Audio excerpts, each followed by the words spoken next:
Hai friend, kembali lagi di channel Waktu Review. Kali ini kita bakal ngobrol-ngobrol tentang G-Shock. Siapa sih yang gak kenal sama G-Shock?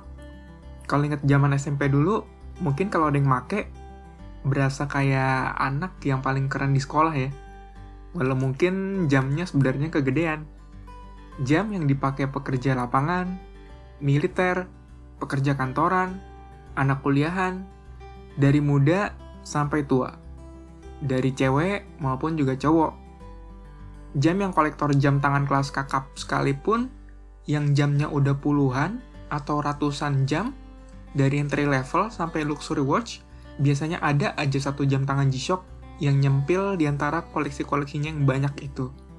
Saya mau ngebuat jam tangan yang gak bakal rusak walaupun jatuh. Nah, itulah proposal yang diajukan pada suatu meeting 37 tahun yang lalu.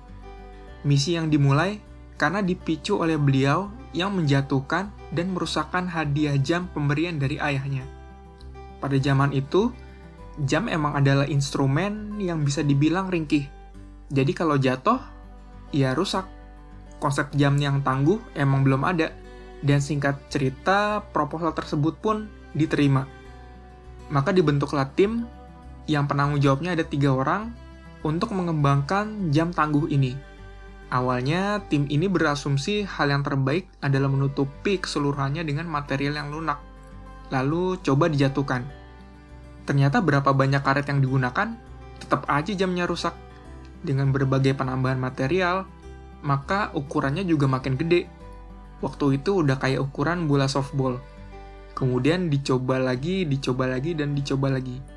Sampai akhirnya dicoba dengan struktur 5 langkah penyerap guncangan. Tapi kemudian muncul masalah baru lagi, seperti bagaimana perkuatan ke bagian elektroniknya. Sejumlah trial dan error dilakukan hari demi hari dengan menjatuhkan parts ini dari jendela lantai 3, dan melihatnya jatuh dan membentur lantai. Lalu mereka bakal menganalisa parts mana yang rusak dan perlu diperkuat, lalu dicoba lagi, berulang-ulang kali. Sampai pada suatu titik, Pak IB ini mengalami putus asa, dan sebagai effort terakhirnya, dia menetapkan waktu deadline 1 minggu, dan mendedikasikan seluruh waktunya siang dan malam buat research ini. Dan kalau gagal, ya beliau sempat kepikiran untuk resign aja dari kerjaan ini. Sampai suatu ketika, ya mungkin beliau lagi suntuk dan menghirup udara segar di taman sebelah dan melihat anak kecil lagi mainin bola karet. Nah, dari situlah keluar sebuah inspirasi. Kalau misalkan bisa masang jam tangan di bola itu, berarti mungkin bisa bakal menahan guncangan yang keras. Ide yang muncul saat itu kemudian berkembang dan kemudian menjadi struktur unik dari G-Shock, di mana modul di jam tangan mengapung di udara dalam case dengan struktur hollow, atau dikenal dengan hollow case structure. Singkat ceritanya, maka keluarlah G-Shock pertama dengan model DW5000C pada tahun 1983, dengan desain kotaknya yang ikonik. Yang berkat beliau dan juga timnya, sampai sekarang kita bisa menikmati jam G-Shock bersama dengan jutaan orang yang menikmati hal yang sama. Jadi, kenapa jam G-Shock ini masih diminati? Nah, mari kita mulai aja obrolannya. Yang pertama, modelnya keren dan juga beragam. Saking banyak modelnya, kayaknya pasti ada aja minimal satu deh yang nyantol. Dari model yang sama pun biasanya warnanya macam-macam. Jadi bisa dipilih sesuai warna yang kita suka atau yang cocok dengan kita. Dari yang analog sampai digital, sampai analog digital. Dari warna pink yang cute, sampai warna hitam yang cool. Dari bentuk yang kotak, sampai lingkaran. Dari yang ratusan ribu, sampai puluhan juta.